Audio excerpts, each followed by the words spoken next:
এই যুবকেরা, তরুণেরা, জালিমেরা সর্বসময় জাদুকরের সাহায্য নাই। যেমন আমার গরিবে নওয়াজকে মিটাবার জন্য তৎকালীন সময়ে রাজা জাদুকর নিয়ে এসেছিল পৃথ্বীরাজ চৌহান, জাদুকর নিয়ে এসেছিল জয়পাল জাদুকর। ওই জাদুকর আমার গরিবে নওয়াজকে বান মারতে লেগেছিল। আমার গরিবে নওয়াজ একটা গোল করে দাগ করে দিলেন। তিনি তেনার খলিফাদেরকে বললেন, বাবারা এই দাগের বাইরে কেউ তোমরা বেরোবে না। যত বান আসে, জাদুর আগুন বান আসে, সব ওই দাগের গোড়ায় এসে বসে যায়, সব নষ্ট হয়ে যায়। গরিবে নওয়াজ বলতে লাগলেন, এ জাদুকরের বান, তুমি যদি আল্লাহকে মানো, আল্লাহর ক্ষমতায় যে তোমাকে পাঠিয়েছে তার কাছে ফিরে যাও। ওই বান যখন ফিরে যেতে লেগেছে, তখন জাদুকর জয়পাল আকাশের উপর দিয়ে উড়ে উড়ে যেতে লেগেছে। জাদুর কত পাওয়ার দেখুন। এখন যদি কেউ উড়ে যায় আমাদের নজরে, সে তো আমাদের কাছে বড় আল্লাহর ওলি হয়ে যাবে। যাক, আমি আমার নবী পাকের কথা বলছিলাম। আল্লাহ নবীকে জাদুকর নিয়ে এসেছিল আবু জেহেল অত্যাচার জুলুম করার জন্য। আমার নবী পাক সাল্লাল্লাহু আলাইহি ওয়াসাল্লাম আর গোলাম নবীর আওলাদ হযরত গরিবে নওয়াজের কথাটা বলছিলাম, একটু বলে দিই। ওই পৃথ্বীরাজ যেমন করে জাদুকর জয়পাল যখন আকাশে উড়ে উড়ে যেতে লেগেছে, গরিবে নওয়াজ তখন খরমকে বলতে লেগেছে, যাও ওকে নাবিয়ে নিয়ে আসো। খরম গিয়ে তাকে বাড়ি দিয়ে মারতে মারতে নাবাতে লেগেছে। এ যুবকেরা, ওই জুতার মার খেয়ে জাদুকর জয়পালের তকদিরটা খুলে গেল। গরিবে নওয়াজের কদমে সে বলেছিল, ও গরিবে নওয়াজ, আমি অন্যায় করেছি, আমাকে সেই রাস্তা দেখান যে রাস্তায় গেলে দুনিয়া ও আখিরাতের নাজারটা পাওয়া যাবে। আমার গরিবে নওয়াজের হাতে হাত দিয়ে জাদুকর জয়পাল ইমানের কলেমা পড়ে নিয়েছিল। আজকে আমার দেশের একদল জালিমেরা ওই গরিবে নওয়াজের মাজারকে তোলার প্ল্যান করতে লেগেছে। মনে রাখবেন, 850 বছর আগে আমার গরিবে নওয়াজ রাজার উটকে বসিয়ে দিয়েছিল। ওই উটকে তোলার কারো ক্ষমতা ছিল না। আজকে তাদেরই উত্তরসূরিরা বলছে আমার গরিবে নওয়াজের মাজারকে তুলবে। এখনো সময় আছে, তওবা করে খাজা গরিবে নওয়াজের দরবারে গিয়ে ক্ষমা চেয়ে নাও, নচেত আল্লাহর মার যখন আসবে, ওই লাঠি দেখাও যাবে না, আওয়াজও হবে না, কিন্তু ওই মার থেকে দুনিয়ার কেউ কখনো রেহাই পাবে না। এ যুবকেরা, আবু জেহেল জাদুকর নিয়ে এসেছিল। এমন করে হাবিব ইয়ামানি তিনার নাম, পৃথিবীর সব থেকে বড় টপ জাদুকর তখন ছিল। আমার নবী পাকের কাছে নিয়ে আসলো। আবু জেহেল তাকে ভালো মন্দ খাওয়ালো, আমার নবী পাকের কাছে নিয়ে গেল। আমার নবী পাক চাঁদিনী রাত, পুরো চাঁদ উঠেছে আকাশে। এমন করে আবু কুবাইস পাহাড়ের ধারে আল্লাহ নবী হাঁটাহাঁটি করতেছিল। আবু জেহেল ওখানে কি হাজির হলো। আমার নবী পাককে বলল, এর বাড়ি হাবিব ইয়ামানে বাড়ি, এ আপনাকে কিছু প্রশ্ন করবে। আমার রাসূলুল্লাহকে যখন হাবিব ইয়ামানি বলতে লাগলো, আপনি নাকি নবী দাবি করেছেন। আল্লাহ নবী বললেন, লা ইলাহা ইল্লাল্লাহ আনা মুহাম্মাদুর রাসূলুল্লাহ, अल्लाह के सिवा कोई मालिक नहीं, मैं मुहम्मद अल्लाह के रसूल हूँ। এই কথাটা যখন শুনলো, হাবিব ইয়ামানি বলতে লাগলো, তাহলে আপনি আকাশে কিছু করে আমাকে দেখান। জমিনে চাইলো না, কোথায় চাইলো? আকাশে। কেন? জাদু জমিনে হয়, আকাশে হয় না। শুনছেন? জাদু জমিনে হয়, আকাশে দাদাগিরি চলে না। এ যুবকেরা, কতটা দয়ার ময়া নবী দেখেন, যে নবী পাকের উপর এত জুলুম করেছে। নবী আমার তাদের জন্য বদদুয়া চাইছে না। আমার নবী পাককে এইভাবে হাজারো দিক দিয়ে আবু জেহেল, উতবা, সাইবা, আবু লাহাব কষ্ট দিয়েছে। আপনারা সবাই জানেন, আবু জেহেল আমার নবীকে কুয়া খুঁড়েছে, ফেলে দিয়ে চাপা দিয়ে মেরে দেবে বলে। কিন্তু আমার আল্লাহ, তিনি বড় হিকমতওয়ালা, ওই কুয়াতে আবু জেহেলকে আল্লাহ ফেলে দিয়েছে, কেউ তুলতে পারছে না। যত রশি দেয় সামান্য কম পড়ে যায়, যত রশি দেয় সামান্য কম পড়ে যায়। আবার রশি জুড়ে দেয়, কিন্তু সেই সামান্যই কম পড়ে যায়। তখন আবু জেহেল বুঝতে পারল এটা মুহাম্মদ রাসূল ছাড়া আমাকে কেউ তুলতে পারবে না। আমার নবী পাককে ডাকা হলো, আমার নবী পাক এসে হাজির হলেন। আবু জেহেল বলতে লাগলো, মুহাম্মদ যদি তুমি আমাকে কুয়া থেকে তুলে দাও আমি তোমার কলেমা পড়ে নেব। আমার নবী পাক হাতটা বাড়ালেন, আবু জেহেল হাত পেয়ে গেল, আমার নবী পাক তাকে টেনে তুলে দিলেন।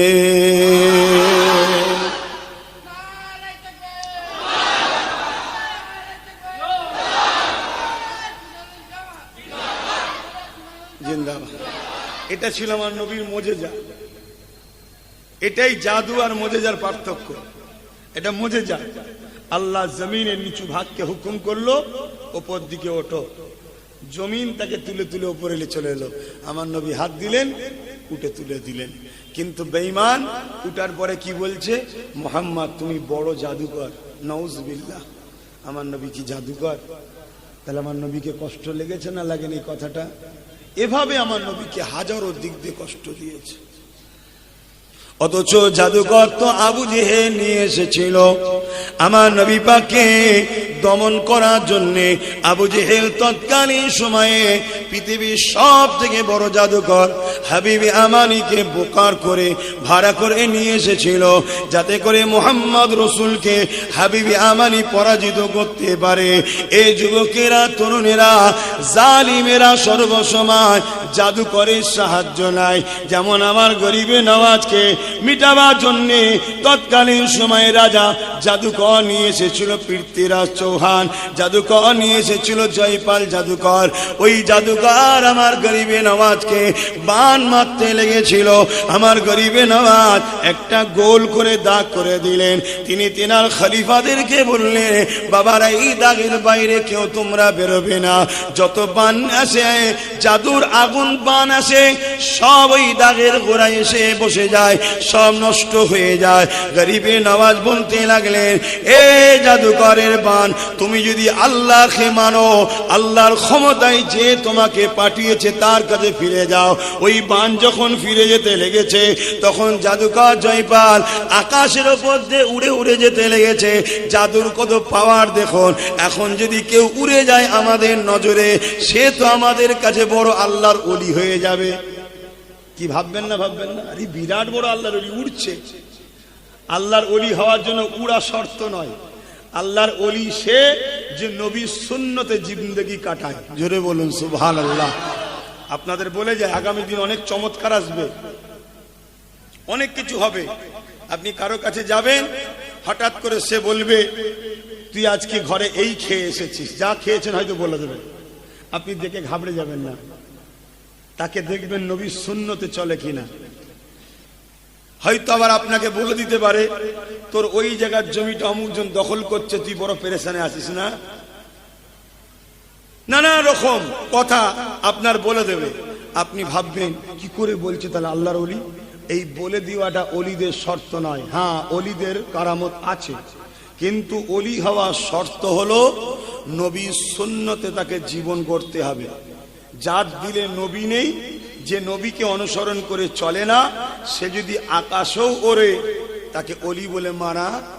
কথা বলেন? তাহলে আমরা ওলি বলবো বা কাউকে মানবো, তাকে নবীর সুন্নতে ফেলে চেক করব সে নবীর সুন্নতের উপরে আছে কিনা।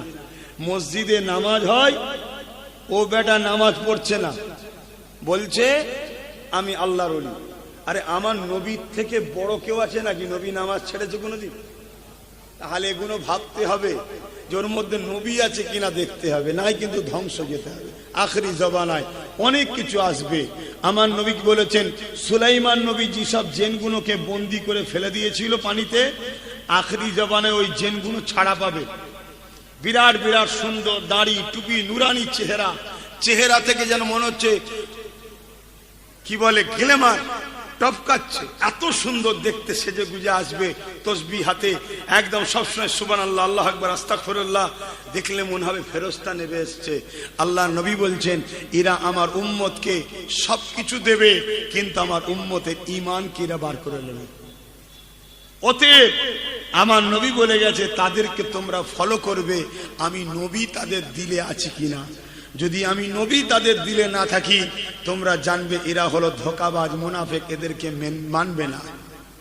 শুনছেন তো ভাই? আর আমার আল্লাহ কোরআনও আমার নবীকে জানিয়েছে যে হাবিব, মুনাফিকের অনেক বৈশিষ্ট্য, একটা বড় বৈশিষ্ট্য হলো এটা, মুনাফিক আমি আল্লাহ আমার দিকে ছুটে ছুটে আসবে। কি বলছি বুঝতে পারছেন? মুনাফিক আল্লাহর দিকে ছুটে ছুটে যাবে, কিন্তু রিসালাত নবীর দরবারে যাবার জন্য হোঁচট খাবে, যেতে চাইবে না। আজকে দেখবেন, খারাপ নেবেন না, প্রচুর মানুষ মক্কা শরীফে যাবার জন্য পাগল হয়ে যায়, মদিনা শরীফে যেতে চাই না। আছে না? না। আল্লাহর কোরআন বলছে এরা হলো সব থেকে বড় মুনাফিক, যারা আল্লাহর জন্য ছুটবে, রাসূলুল্লাহর জন্য হোঁচট খাবে, রিসালাতের দিকে তাদের গুরুত্ব থাকবে না। আমার হাবিব, যারা রিসালাতকে ধরবে তারাই মূলত আল্লাহকে পাবে। জোরে বলুন সুবহানাল্লাহ। কেন? আপনাকে আমি পাঠিয়েছি আমার প্রতিনিধিত্ব করার জন্য, আমার পক্ষ থেকে। কথা বুঝে আসছে? এজন্য বলবো, রসুল দিলে আছে কি দেখতে হবে।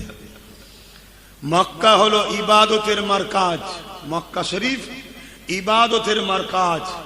মক্কা শরীফে এক ওয়াক্ত নামাজ পড়লে, এক রেকাত নামাজ পড়লে 1 লক্ষ রেকাত নামাজের সওয়াব হয়। জোরে বলুন সুবহানাল্লাহ। এটা হাকিকত। মক্কা হলো ইবাদতের মেন সেন্টার তাম পৃথিবীর মধ্যে, আর মদিনা হলো ইমানের মারকাজ। জোরে বলুন সুবহানাল্লাহ। 1 রেকাত নামাজ পড়লে 1 লক্ষ রেকাত নামাজের সওয়াব হবে কার? যার ঈমান আছে, না যার ঈমান নেই। তাহলে মদিনা হলো ঈমানের মারকাজ। যার দিল মদিনার সঙ্গে জুড়ে থাকে সে কাবায় যায়। কাবা তোমায় ভালোবাসি, কিন্তু মন আমার মদিনায় আছে রে কাবা, তুই আমায় বিদায় দে, আমি একটু মদিনায় যাই। জোরে বলুন সুবহানাল্লাহ। এই দিল নিয়ে যারা যায় তাদের 1 রেকাতে আল্লাহ 1 লক্ষ রেকাত নামাজের সওয়াব দেয়। জোরে বলুন সুবহানাল্লাহ। আমার নবীকে ধরে, অনেক কষ্ট করেছে আমার নবী। আহা, এমনও দিন গেছে আল্লাহ নবীর জীবনে, মক্কা জালিমরা আমার নবী পাককে হত্যা করার প্ল্যান করলো। আমার নবী পাক মক্কার মানুষদের অত্যাচারে আল্লাহ পাকের হুকুমে এমন করে পাহাড়ে চলে গেলেন। ওখানে গিয়ে গাছের পাতা ফলমূল খেয়ে নবী আমার জীবন ধারণের মাধ্যম করলেন। এ যুবকেরা, তরুণেরা, আমার নবী পাক সাল্লাল্লাহু আলাইহি ওয়াসাল্লাম রাত্রিরে গোপনে গোপনে মানুষের কাছে দিনে দাওয়াত দিতে লাগলো। এ নওজওয়ানেরা, এই খবরটা মক্কার মুশরিকরা পেয়ে গেল যে মুহাম্মদ রাসূল রাত্রিরে গোপনে গোপনে দিচ্ছে, তাই তারা বড় প্ল্যান করলো আমার নবী পাককে হত্যা করে দিতে হবে। তারা গোল টেবিল করলো, মিটিং ডাকলো। ওই মিটিং এ ওমর ফারুক দাঁড়িয়ে গেল, আমি দায়িত্ব নিচ্ছি মুহাম্মাদের শের মুবারককে কেটে নিয়ে আসবো। তখন ওমর ফারুক আমার নবীর হাকিকতটা তখন বুঝতে পারেনি, জাহিলিয়াতরা তাকে ভুল বুঝিয়ে রেখেছিল। হযরত ওমর যখন রওনা দিলেন আমার নবী পাকের দরবারের দিকে যাবার সময় বলেছিল, এ আবু জেহেল, আমি মুহাম্মাদের শের মুবারককে কেটে নিয়ে আসবো, তবে তুমি আমাকে এর বিনিময়ে যা দেবে বলেছো তা প্রস্তুত করো। আবু জেহেল বলল, চিন্তা করো না, তুমি ঘুরে আসো, সব দিয়া খাবে। এমন করে ওমর ফারুক বলল, কাল 39 জন সবে কলেমা পড়েছে, 40 আর হতে দেব না, মুহাম্মদ রাসূল দুনিয়ায় থাকবে না। ফেরেশতারা আলোচনা করতে লেগেছে। আমার আল্লাহ বা জানিয়ে দিল, এ ফেরেশতা চিন্তা করো না, উমরকে যেতে দাও, আমি আল্লাহ উমরকে নবীর গোলাম বানিয়ে 40 বানাবো। আরো জোরে বলুন সুবহান।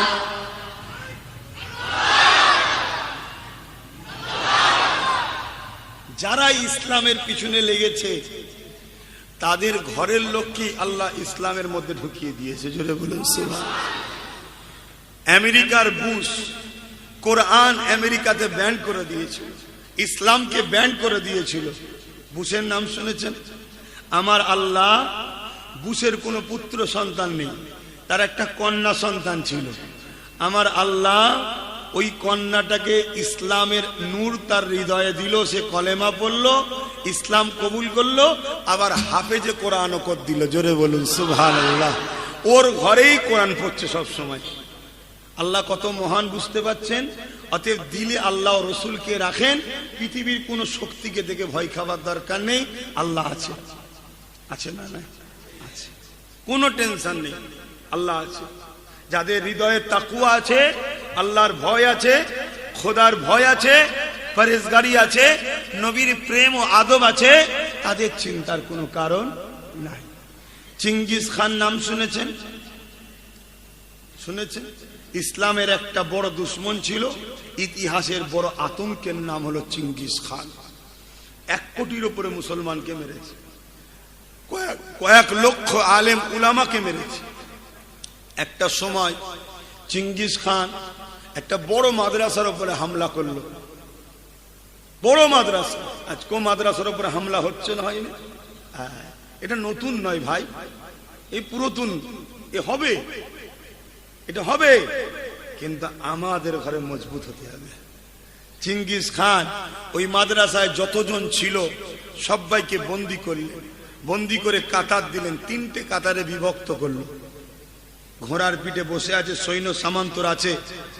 জাল্লাদকে বলল, প্রথম কাতারে যারা আছে জাল্লাদকে বলল, এদের কল্লা কোনো ধর থেকে আলাদা করা। আহা, আলেমগুলোর কল্লাকে কাটতে লেগেছে।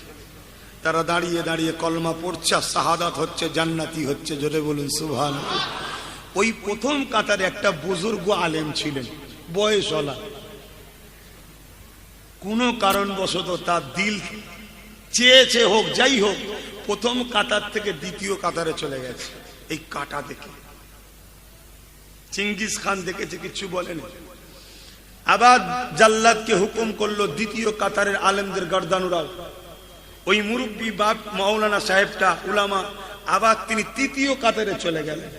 দ্বিতীয় কাতার যখন সব উলামাদের কতল করা হয়ে গেল, এই মোবাইলে কিছু কি বলছ, কি করছো,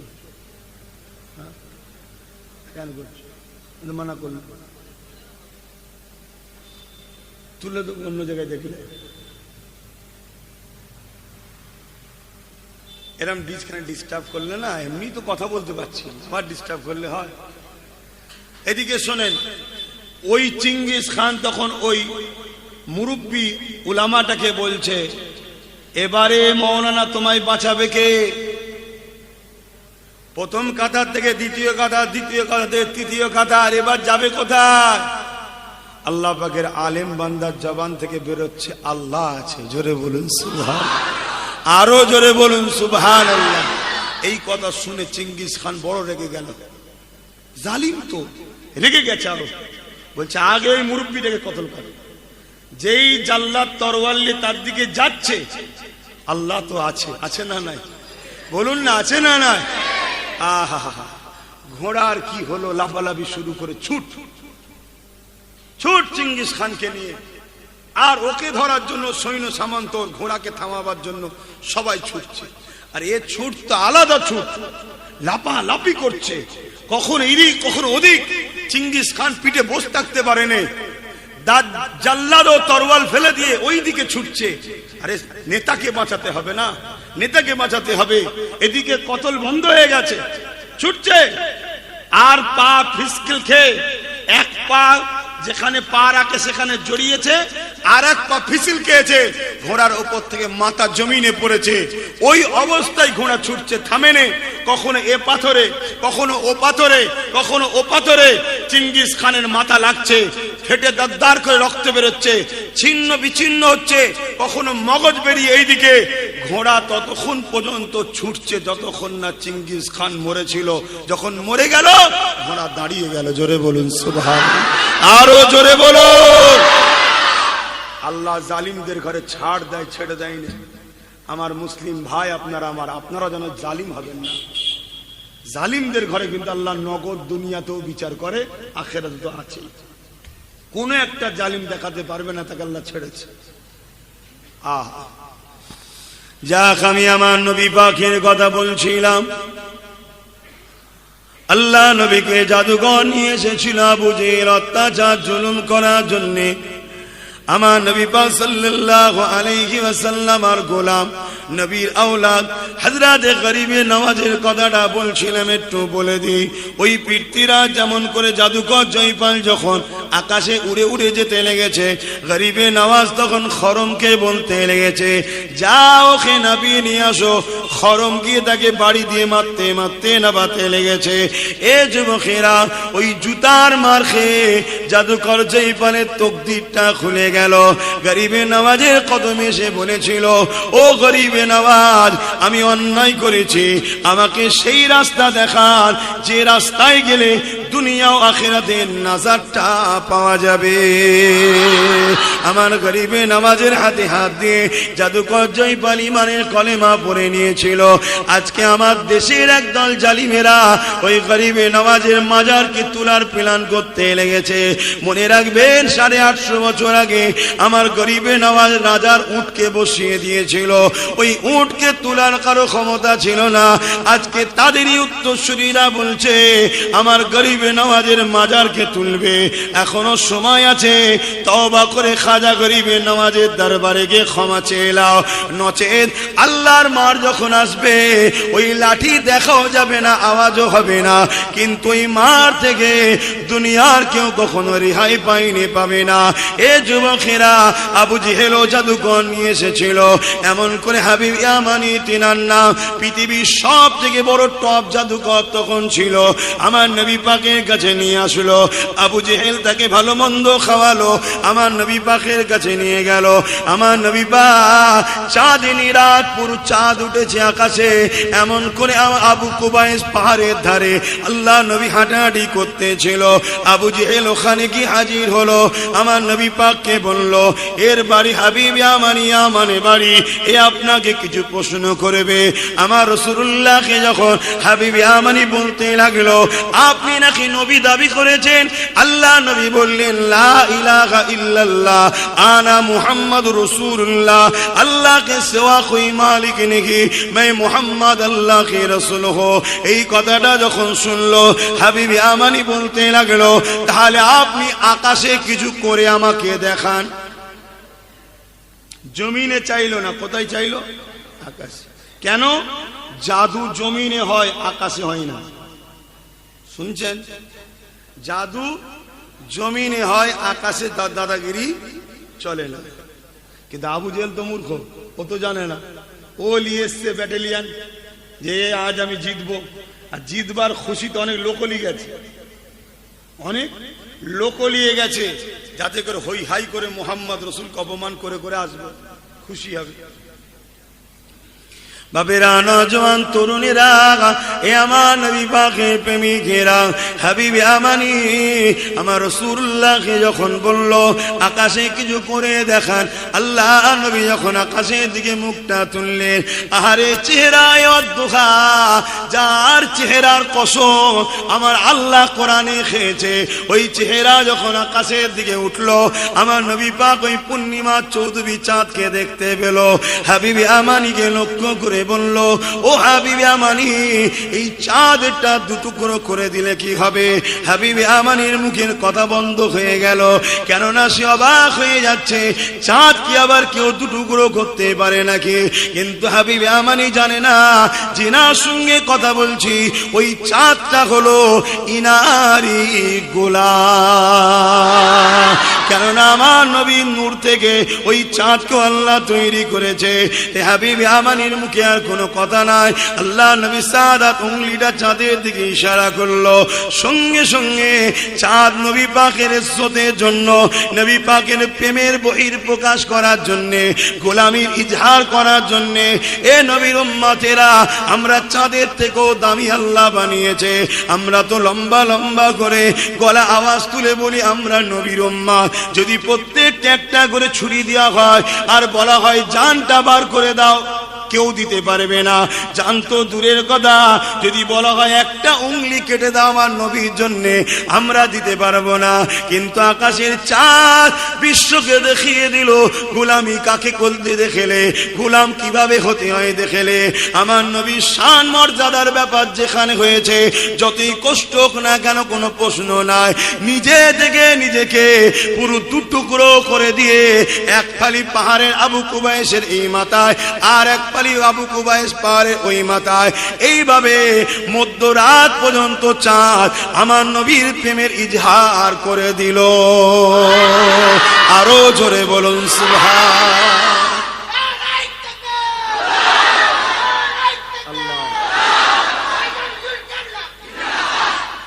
তকবীর যখন দেবে মাহফিলে, আল্লাহর দেবে, নবীর দেবে, দিন ইসলামের দেবে, আর দাদা হুজুরটার দেবে, আমার দিতে হবে না।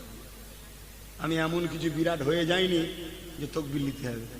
অন্য বাইরে যা খুশি করো বাবা, এখানে তোমাদের ভালোর জন্য বলছি। আল্লাহর দেবেন, নবীর দেবেন, দিন ইসলামের দেবেন, আর দাদা হুজুরকে তো আল্লাহ মুজাদ্দেদ করেছে না, মানতেই হবে, দিতেই হবে, কেন শান ওয়ালা করেছে। নবী আর মুজাদ্দেদদের মধ্যে পার্থক্য একটা, নবীরা নবুয়াত পেয়েছে, দাদা হুজুর নবুয়াত পায়নি। বাকি নবীদেরকে যা পদ আল্লাহ দিয়েছে মুজাদ্দেদদের ঘরে সেই সব পদ দেয়। জোরে বলুন সুবহানাল্লাহ। কিন্তু নবুয়াতের দরজা বন্ধ, তাই আমার দাদা হুজুর নবুয়াত পায়নি। কথা মাথায় ঢুকছে? মুজাদ্দেদদের শান এত, অতএব তেনাদেরও মোহাব্বত ভক্তি দিলে রাখতে হবে। তো এই দৃশ্য দেখে হাবিব ইয়ামানির চোখে পানি ছলছল করছে, অবাক হয়ে গেছে। ও কিন্তু ধরে নিয়েছে, ওর পেটে তো বিদ্যা আছে। ভুল রাস্তায় থাকলেও পেটে বিদ্যা আছে। অনেকে ভুল করে কিন্তু পেটে বিদ্যা থাকে। আর আবু জেহেল চিৎকার দিচ্ছে, দেখেছো হাবিব ইয়ামানি কত বড় জাদুকর, আকাশের চাঁদ দুটুকরো করেছে। হাবিব ইয়ামানি আবু জেহেলকে ধমক দিয়েছে, মূর্খ চুপ করো। কেন হাবিব ইয়ামানি তো জানে চাঁদে আকাশে জাদু হয় না, তাহলে জাদুকর নয়নি। ইনি বেশক নবী, কিন্তু কলমা পড়েনি, কলমা তখনও পড়েনি। আমরা তো সহজে মুসলমান, এই মসজিদ, ওখানে মসজিদ, ওখানে মসজিদ, এখানে মাদ্রাসা, এখানে জলসা, ওখানে জলসা, এখানে আজান, ওখানে কোরআন তেলাওয়াত, সহজে পেয়েছি আমরা, তাই আমাদের গুরুত্ব নাই। কথা বুঝলেন? ইসলাম কত কষ্ট করে এসেছে জানেন? হ্যাঁ, আমার নবী পাক সাল্লাল্লাহু আলাইহি সাল্লামের এই দৃশ্য দেখে হাবিব ইয়ামানি তখনও কলমা পড়েনি। এটাকে বলা হয় মুজিজা।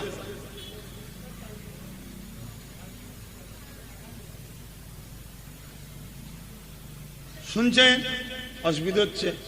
আর একটু বলি, ভাঙা গলা নিয়ে বলি, কিন্তু কথাগুলো তো আল্লাহ রসুলের বলছি।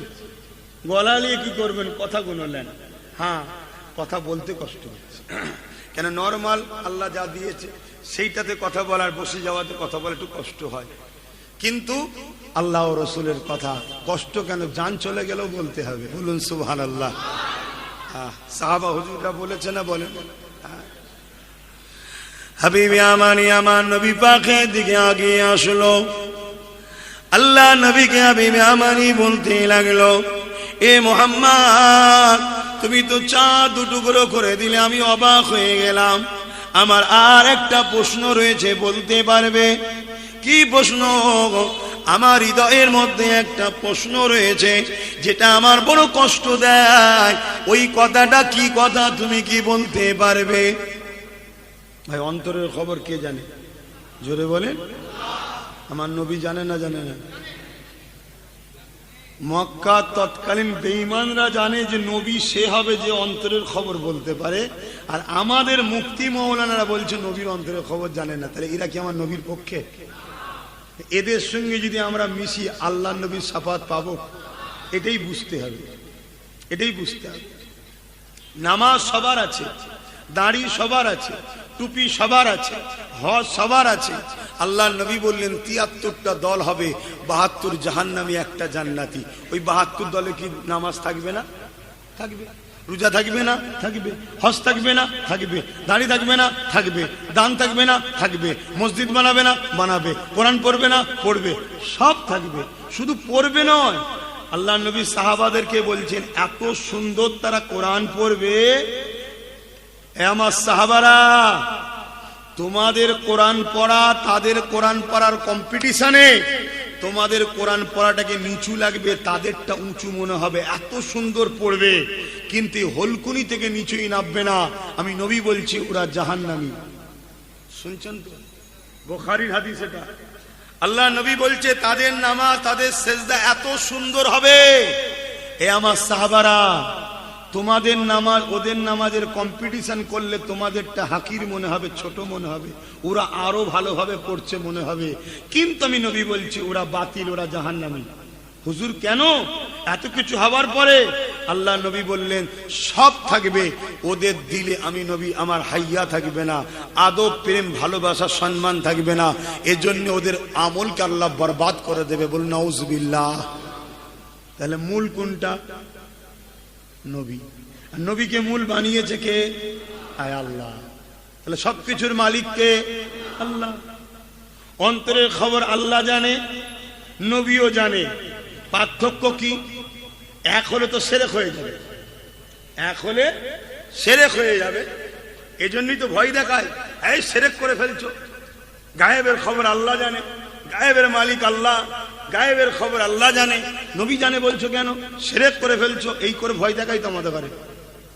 শিরক হচ্ছে না বাপ। কেন? নবী অন্তরের খবর জানে, আল্লাহ অন্তরের খবর জানে। আল্লাহ জানা নবীর জানার মধ্যে পার্থক্য আছে। কি পার্থক্য? নবীকে আল্লাহ জানার ক্ষমতা দিয়েছে, জোরে বলুন সুবহানাল্লাহ। আর আল্লাহকে কেউ ক্ষমতা দেয়নি, তিনি খোদ মালিক, জোরে বলুন সুবহানাল্লাহ।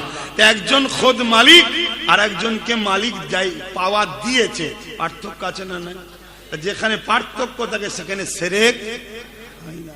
কিন্তু এদের লক্ষ্য আমার নবীকে ছোট করা, আমাদের দিল থেকে ওই পাওয়ারটাকে বার করে নেওয়া। কেন?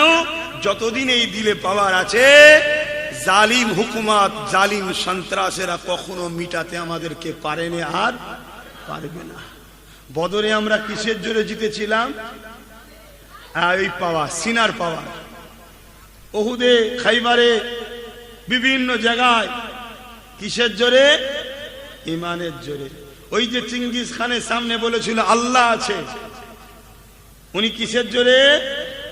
আল্লাহ ওনার সিনাতে পাওয়ার দিয়েছিল। না ওই জায়গায় কারো মুখ দ্বার বেরোবে? আল্লাহ আছে, হ্যাঁ, ঘাবড়ে যাবে তো, মানুষ তো ফিট হয়ে যাবে দেখে। ফিচকিরি দিয়ে একটার পর একটা উলামাকে কতল করা হচ্ছে, বলুন তো মানুষ সুস্থ থাকতে পারবে? তা হাবিবি আমানি জিজ্ঞেস করছে আমার দিলের মধ্যে কি আছে, বলতে পারবে? আহা, আল্লাহ পাক আমার নবী পাককে কি নিয়ামত বানিয়েছেন শোনেন।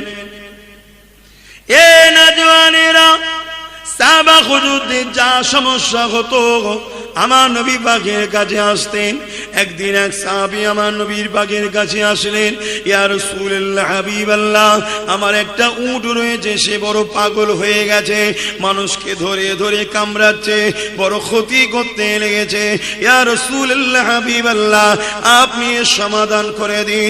এ যুবকেরা, আজ যদি কেউ এখান থেকে উঠে বলে হুজুর আমার বাড়িতে একটা গরু আছে, সে বড় পাগল হয়ে গেছে, আমি তাকে কি বলবো? গরুর থেকে বড় পাগল তুই, তুই গরু ডাক্তারের কাছে যা, পশু ডাক্তার, আমাকে বলছিস কেন? এটাই বলবো তো নাকি? আহা, কুরবান যাক আমার নবীর কদমে আমাদের জানমাল। আল্লাহ নবীকে যখন সাহাবীটা এসে বললেন, ইয়া রাসূলুল্লাহ, হাবিবাল্লাহ, আমার উটটা বড় পাগল হয়ে গেছে, মানুষকে ধরে ধরে কামড়াতে লেগেছে। সাহাবা হুজুররা অবাক হয়ে শুনে, সাহাবা হুজুররা আমার নবীর জোর মুখের দিকে তাকিয়ে আছে। আল্লাহ নবী মুচকি এসে বললেন, এ বাবা সাহাবারা, চলো তো দেখি বাবা ওর উটটার কি সমস্যা হয়েছে, একটু যেয়ে দেখি। আমার নবী পাক যখন ওই লোকের বাড়ি, সাহাবীর বাড়ি যেতে লাগলো, এমন সময় উট উটটা এই দিক দিয়ে ধরুন নবী পাক যাচ্ছে বুঝাবার জন্য বলছি, উটটা ওই দিকের মানুষকে তাড়িয়ে তাড়িয়ে কামড়াতে কামড়াতে ধরতে যাচ্ছে। আল্লাহ নবী উটের দিকে আগিয়ে আগিয়ে যাচ্ছে। উটের মালিক ও বাকি সাহাবারা বলতে লেগেছে, ইয়া রাসূলুল্লাহ হাবিবাল্লাহ, ও বড় খেপা পাগল হয়ে গেছে, সবাইকে কামড়াতে লেগেছে, হুজুর বড় ভয় হয়, আপনি ওর দিকে যাবেন না, ক্ষতি করতে পারে। আল্লাহ নবী কি বলেছিলেন, এ আমার সাহাবারা কোনো চিন্তা করো না, ওই উট তোমার নবী মুহাম্মদ রাসূলুল্লাহকে চেনে। এ যুবকেরা, এই কথা বলে নবী আমার যখন আগাতে লেগেছে, ওই উটটা ওই দিকে তাড়িয়ে দিয়ে এবারে মুখটা এই দিকে ঘুরিয়েছে। যখনই ঘুরিয়েছে আমার নবীকে দেখতে পেয়েছে। যখনই দেখতে পেয়েছে ছুটি আমার নবীর দিকে আসতে লেগেছে।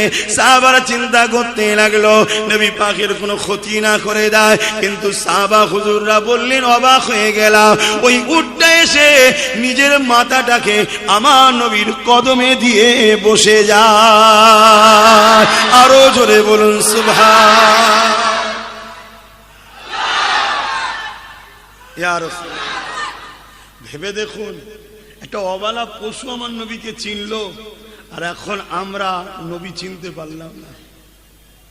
80 বছর, 40 বছর, 60 বছর, 70 বছর, নামাজও আছে, হজও আছে, দাঁড়িয়ে আছে, মুফতি, মৌলানা, ডবল MA স্কলার, হয়তো মিশর থেকেও পড়ে এসেছে, আমার নবী চিনতে পারে না, বলছে আমাদের মতো। নাউজুবিল্লাহ বললেন না? হায় হায় হায়। আল্লাহ নবী তাই বললেন, আখরি জমানায় হাতের তালুতে আগুন রাখার থেকেও ঈমান বাঁচানো বড় কষ্টকর হবে। কেন? কেন? প্রকাশ্য ইসলামের দুশ্মনরা আমাদের জান নিতে পারবে, ঈমান নিতে জোরে বলুন পারবে না। সে যাই বলুক ধর্মের ব্যাপারে, তার কথা শুনবো নাকি? কিন্তু যারা ছদ্মবেশী আলেম সুরাতে মুনাফেক ঘুরছে, এরা আমাদের কিন্তু ঈমান লুটে নেবে। তাই নবী বললেন, আখরি জমানায় হাতের তালুতে আগুন রাখার থেকেও ঈমান বাঁচানো কষ্ট। খুব ভালো তারে বোঝেন। আল্লাহ নবী আর এক হাদিসে বললেন, আখরি জামানায় আসমানের নিচে জমিনের উপরে সব থেকে নিকৃষ্ট হবে একদল উলামারা। কারা? এটা বলবেন না? আমার আব্বার কথা না আমার নবীর কথা? আমার দাদার কথা না নবীর কথা? নবী সত্য বলেন না মিথ্যা বলেন? কোনো কেউ যদি একটু সন্দেহ করে এটা ঠিক হতে পারে, তার ঈমান থাকবে, সঙ্গে কাফের হয়ে যাবে। নবীর মাকামটা আল্লাহ এমন দিয়েছে। তাহলে আখরি জামানায় আসমানের নিচে জমিনের উপরে সব থেকে নিকৃষ্ট কারা হবে? একদল উলামা দাবিদার। আল্লাহ নবী তাই বললেন, উলামা দুই ধরনের, খায়রুল উলামা, শাররুল উলামা। ভালো উলামা, খারাপ উলামা। ভালো উলামা কারা, খারাপ উলামা কারা বলবো না, থাকবে। কষ্ট নেবেন না তো, চিনা দরকার আছে না নাই?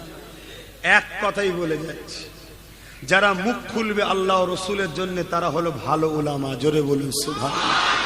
ওরা ডান দিকও দেখবে না, বাঁ দিকও দেখবে না, সামনে দেখবে না, পিছনে দেখবে না, কোথাও বসে আছি দেখবে না, কার আন্ডারে আছি দেখবে না, খতিব কি বলবে, মসজিদ কমিটি কি বলবে, দাওয়াত পরের বারে হবে না হবে না, এসব কিছু দেখবে না। ও মুখ যখনই খুলবে উদ্দেশ্য থাকবে আল্লাহ ও রসুল। এরা হলো ভালো উলামা। আর শাররুল উলামা কারা? যারা এলেম পেয়েছে কিন্তু মুখ খুলবে তাগুতি শক্তিকে খুশি করার জন্য। তাগুতি শক্তি বোঝেন? জালিম অত্যাচারী শাসকদের টাকায় যারা চলে তারা। কথা কিছু বুঝে আসছে? এদের সম্বন্ধে নবী ১৫০০ বছর আগে বলে গেছে। আজকে সেই জিনিস আমাদের সামনে ঘটছে না ঘটেনি? একটু বুঝে চলতে হবে না হবে না? কি গো বলেন, বুঝে চলতে হবে না হবে না? আপনারা কেউ আমার বাপ সমতুল্য, কেউ ভাই সমতুল্য, পর্দার আড়ালে মা বোনগুলো আছে, আপনাদের ক্ষতি হোক এটা আমি চাইব? তাই তো বুঝাচ্ছি। আমরা যদি দাড়ি দেখে ছুটি ঠকে যাব, টুপি দেখে ছুটি ঠকে যাব, নামাজ দেখে ছুটি ঠকে যেতে পারি। বড় স্কলার মিশর মদিনা থেকে পড়েছে, ডবল MA, বুখারী পড়ায়, তাফসীর পড়ায়, কোরআন ব্যাখ্যা করে তাফসীর লিখেছে, এসব দেখেও যদি ছুটি তাও ঠকার চান্স আছে। বড় জুব্বা পাগড়ি দেখে ছুটলেও ঠকার চান্স আছে। কিন্তু যারা নবীকে দিয়ে বিবেচনা করবে, নবীকে দিয়ে বিবেচনা করবে, সেখানে ঠকার কোনো চান্স নাই। জোরে বলুন সুবহানাল্লাহ। যেমন সোনাকে পরীক্ষা করতে গেলে কোষ্টি পাথর লাগে, তাই তো নাকি? অন্য পাথর দিয়ে পরীক্ষা করলে ঠকার চান্স আছে না? নাই আছে। ঠিক তেমনি উলামা হাক্কানি না মুনাফিকি, এটাকে পরীক্ষা করার জন্য নামাজ, রোজা, দাড়ি, টুপি, কোরআন তেলাওয়াত কোন দিকটা দেখলে আপনি ঠকতেও পারেন। মুহাম্মদ রাসূলকে দিয়ে পরীক্ষা করতে হবে। জোরে বলুন সুবহানাল্লাহ।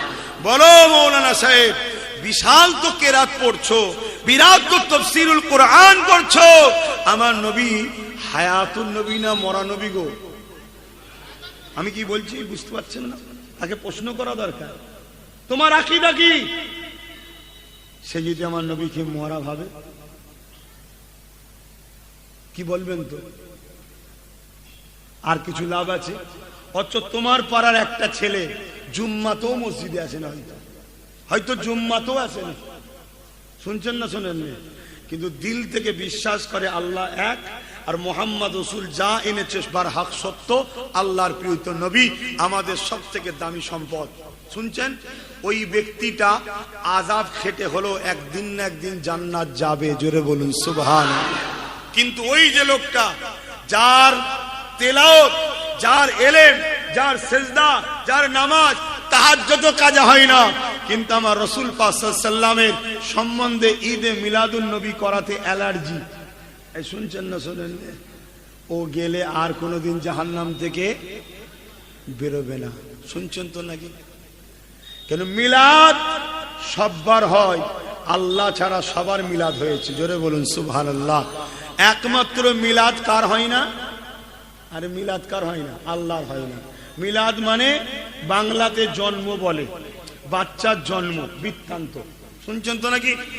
আমার বাচ্চা বুঝাবার জন্য কেউ বললো আমার বাচ্চা অমুক হসপিটালে অমুক দিনে অমুক তারিখে এইভাবে এত সময়, আরে অনেক কষ্ট দিয়েছে, এখানে এই আনতে হয়েছে, ওখানে এই আনতে হয়েছে, বড় পেরেশান হয়ে গেছিলাম, বাচ্চাটা হবে না মরে যাবে, এই যে ইত্যাদি ঘটনাগুলো ঘটছে বাচ্চা আসার ব্যাপার নিয়ে, এটাকে বলা হয় বাংলায় জন্ম বৃত্তান্ত, এটাকে বলা হয় মিলাদ।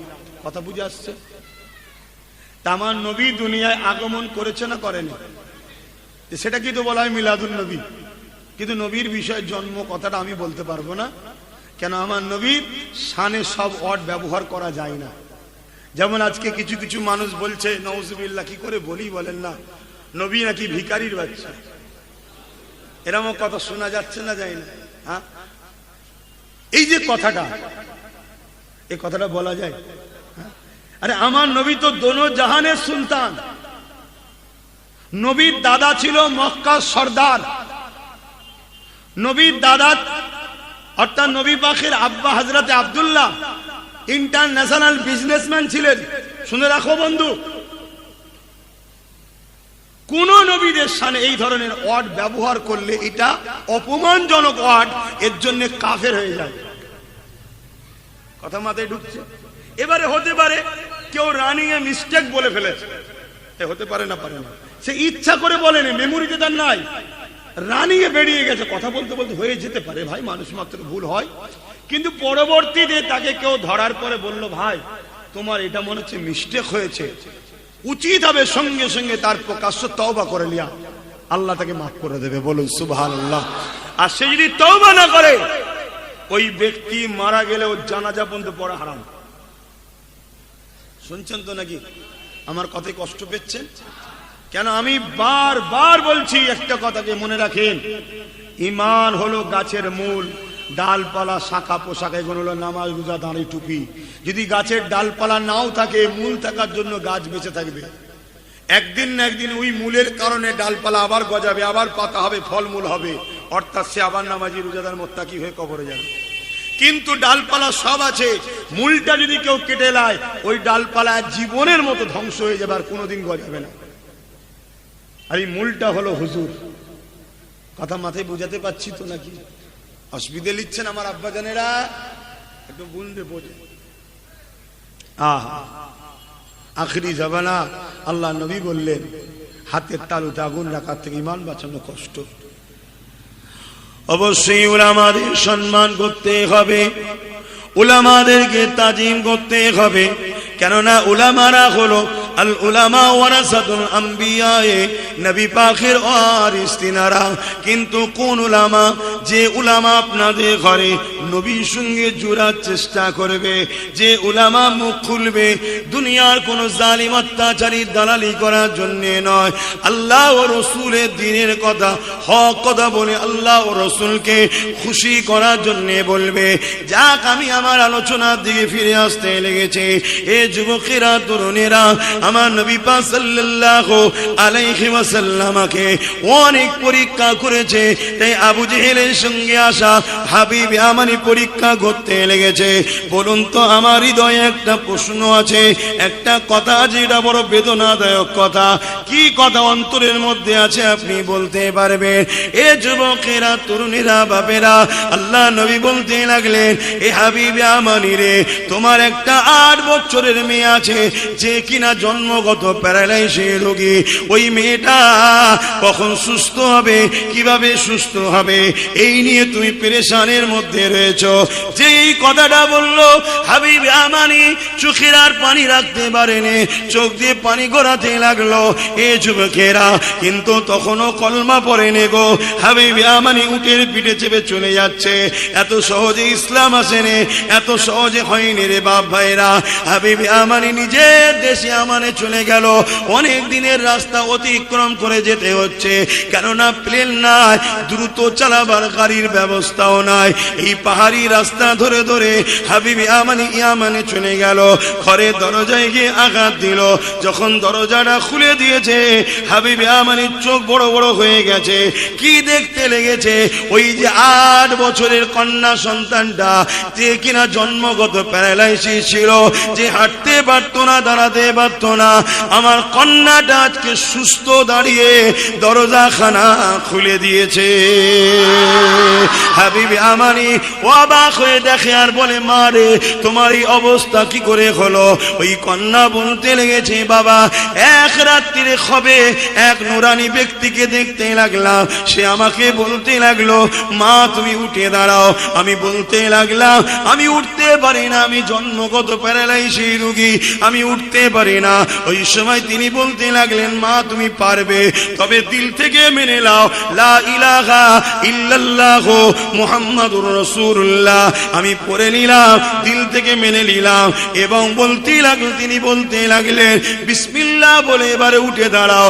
আমি বিসমিল্লাহ বলে যখন উঠতে লাগলাম, আমি দেখতে লাগলাম আমার শরীর সুস্থ হয়ে গেছে এবং আমি হাঁটতে চলতে পারছি। এ যুবকেরা, হাবিব আমানি বলে, মারে তিনার কিছু হুলিয়া বলতে পারবে? খবের মধ্যে তো দেখেছো, তিনার কিছু নকশা সকল কি তোমার মনে আছে? ওই সময় কন্যা বলে, বাবা তিনাকে ভুলার মতো নয়, এত সুন্দর তিনাকে দেখতে। তিনি যখন মুচকে হেসেছিলেন, 2 ঠোঁটের মাঝখান দিয়ে একটা নূরের আলো বেরিয়ে গিয়েছিল। বাবা তিনার 2 ভুঁড়িটা জোড়া ছিল, তিনার ঝুলপি গুলো বড় বড়, বাল চুল গুলো বড় বড় ছিল। আব্বা জান, বাবা তিনার প্রশংসা কিভাবে করি, এই রকম যে কোনো ব্যক্তি হতে পারে আমার জ্ঞানের বাইরে ছিল। এই কথা শোনার পরে হাবিব আমানি বুঝতে আর দেরি হলো না, তাই বলতে লাগলো, মা রে, আর দাঁড়ালে হবে না, আমার সময় হয়েছে, আমি ফিরে যেতে লেগেছি। কন্যা বলতে লেগেছে, বাবা একটা খবর রয়েছে আপনার জন্য। কি খবর রয়েছে? যিনি এসেছিলেন তিনি আমাকে একটা মেসেজ দিয়েছে, মারে কলমা তুমি পড়ে নাও, আর খুব শিগগিরই তোমার বাবাও হাবিব আমানি কলমা পড়বে। আরো জোরে বলুন সুবহান। আল্লাহ নবীর কাছে হাবিব আমানি চলে এলেন, এসে কলেমা পড়ে মুসলমান হয়ে গেলেন। জোরে বলুন সুবহান। মক্কায় চাঁদ 2 টুকরো হচ্ছে। ভারতের কেরলে বসে বসে রাজা চিরামান দেখছে। আমার দেশে কেরল রাজা, একটা বাদশা ছিল, বাদশা চিরামান রাজা দেখছে চাঁদ 2 টুকরো হচ্ছে, কি ব্যাপার? ভয় খেয়ে গেছে। কিছুদিন পর হযরতে মালিক রাদিয়াল্লাহু তাআলা আন ব্যবসার সিলসিলায় সাগর পাড়ি দিয়ে কেরলে এসেছে। রাজার কাছে খবর গেছে একজন মুসলিম এসেছে, যিনি প্রফেট মোহাম্মদ রসুলের শিষ্য। রাজা চিরামান তেনাকে সম্মানের সাথে দরবারে ইস্তেকবাল করেছে, করে বলছে, ভাই আপনারা তো আসমানি কিতাবের খবর রাখেন, বলতে পারেন অমুক দিন অমুক তারিখে চাঁদ দুটুকরো হচ্ছিল, আমি নোট করে রেখেছি, ব্যাপারটা কি? হযরতে মালিক রাদিয়াল্লাহু তাআলা বলছেন, ওটা আমার রসুলের উংলির ইশারা ছিল। জোরে বলুন সুবহানাল্লাহ। আরো রসুল সম্বন্ধে জানলো। জানার পরে রাজা চিরামান হিন্দুস্তান কেরল থেকে পাড়ি দিয়ে মক্কা জমিনে গিয়ে ইমানের কালেমা পড়ে মুসলমান হয়েছিল। জোরে বলুন সুবহানাল্লাহ। সেই কেরলে একটা মসজিদ আছে, 1400 বছর বয়স। কেন্দ্র সরকার ওয়াকফ বিল করে এই মসজিদটাকে ভেঙে দিতে চাইছে। শুনছেন তো নাকি? কেন এগুলো ইসলামের পেহচান। ভারতে ইসলাম কবে থেকে আছে? এই নিশানাগুলো মুছিয়ে দিতে পারলে তবে তো বলবে স্বাধীনতার পরে তোরা এসছিস, স্বাধীনতার আগে তোদের কিছু ছিল না। তাহলে এই মসজিদকে বাঁচাবার জন্য একতা হতে হবে না? হবে না? কথা বলুন। কিন্তু কাদের সঙ্গে একতা হবে? যাদের সুরাতে মুসলমান, ভেতরে নবীর দুশ্মন মুনাফেক, তাদের সাথে। কিন্তু এরকম বক্তা মলি সাহেব আছে না? নাই। বুঝে বুঝে একতা হতে হবে। যারা নবীর প্রেমিক, এক হও, এক হও। তোমার পীরকে, তোমার হযরতকে, তোমার আমিরকে, তোমার ইমামকে, তোমার শায়েখকে, আরে যে জাল নিয়ে থাকবে যাও, কিন্তু এখন তোমরা এক মুঠো হও। জুজিয়াত মাসলা নিজের মধ্যে রাখো। দিন ইসলাম আমাদের সবার, ঠিক না বেঠিক?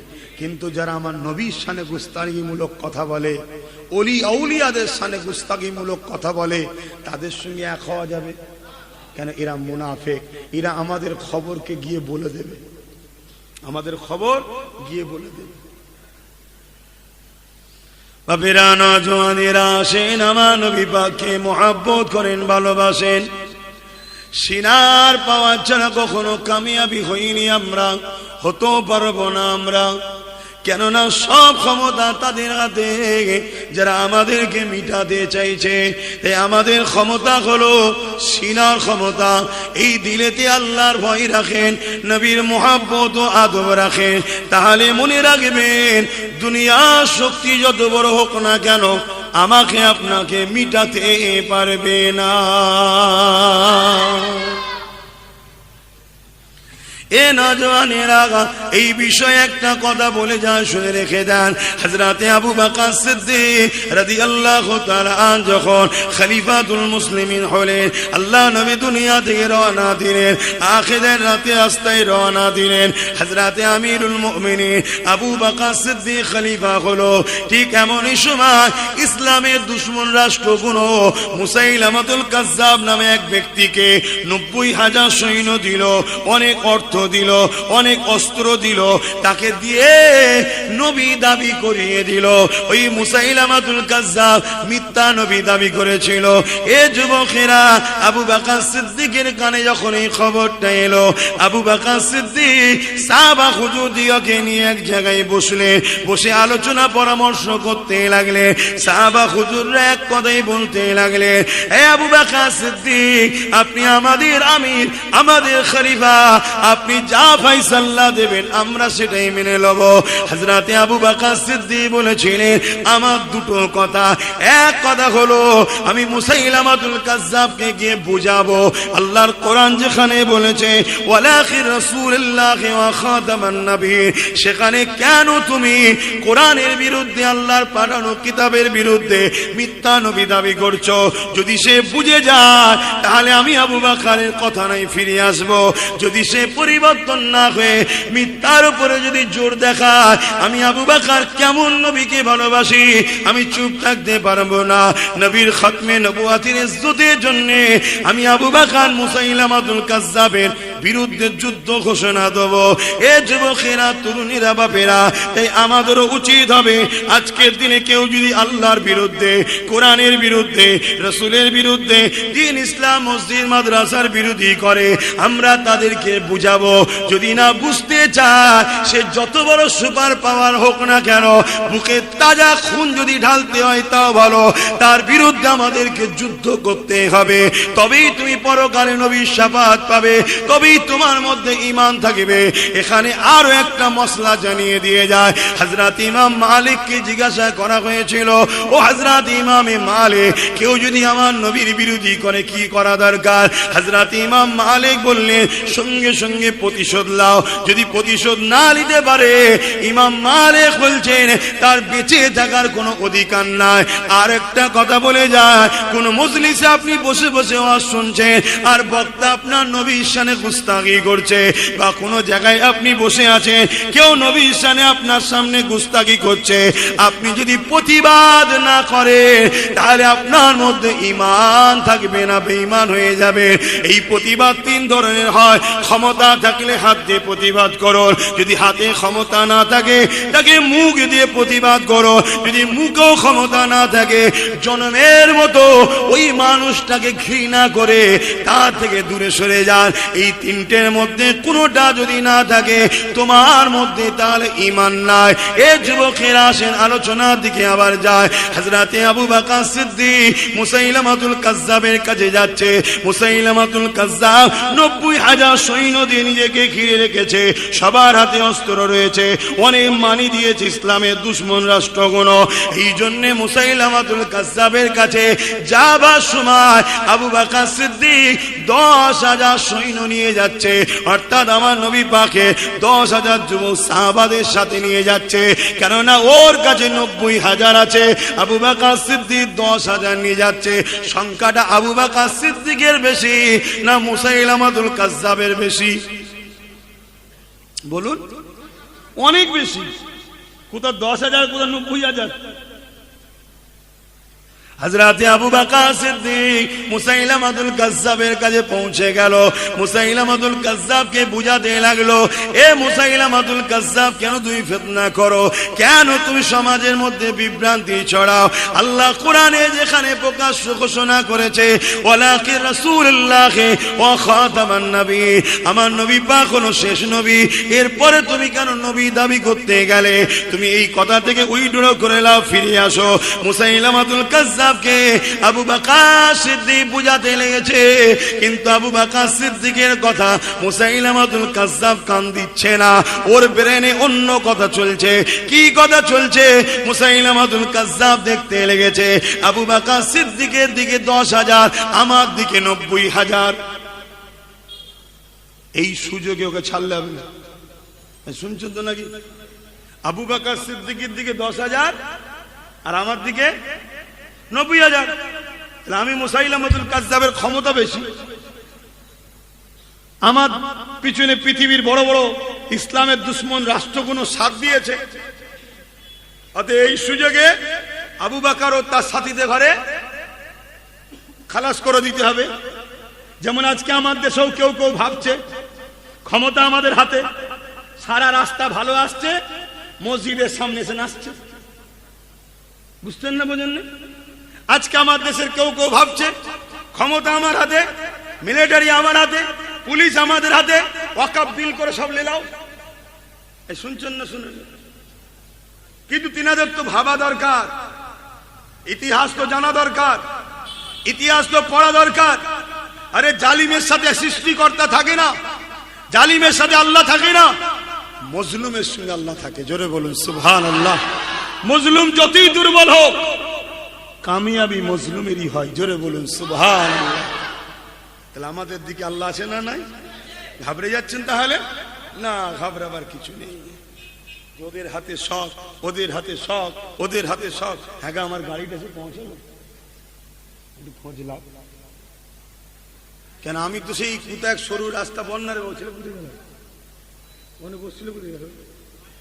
আচ্ছা, প্রয়োজনে যেতে পারে, সে গাড়ি ঢুকবে না বললো, তাই তো মোটর সাইকেলে চেপে চেপে এলাম এই যেতে। গাড়ি তো বললো ঘুরিয়ে ঘাড়ে আসবে, সে পৌঁছেছ নাকি? আচ্ছা, এসে গেছে, আমারও যাওয়ার সময় গেছে।